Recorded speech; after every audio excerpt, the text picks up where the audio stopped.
Na-emosyonal ang leaders sa transport group kay hangtod karon wa pa sila makabiyahe ang ilang mga jeepneys. Nanawagan siya sa LTFRB nga dunggo ng ilang mga hangyo og pangaliyo po. Anang report ni Nico Sirino.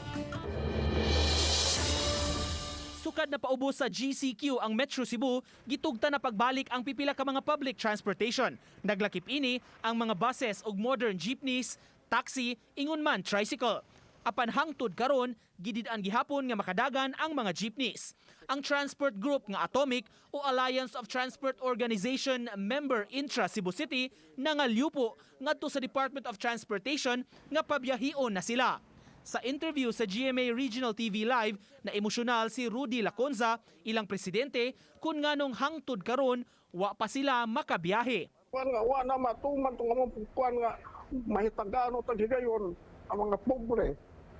Nga mga driver o mga operator. Mao na.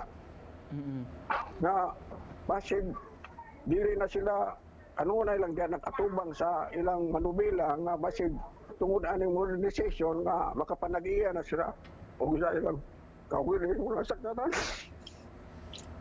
Nag-andam na unta sila og mga lakang sa ilang mga units aron matuman ang health protocol. Sa ilang obserbasyon, nagkuwang ang mga sakyanan, maong angayan nga padagano na ang mga jeepneys. Muapil lang yung tao ni sa atong regional director si Monte Alto. Please consider us.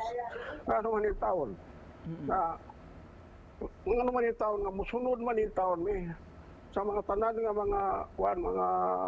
mga health protocols, safety protocols, amo naman ang ipangandaman.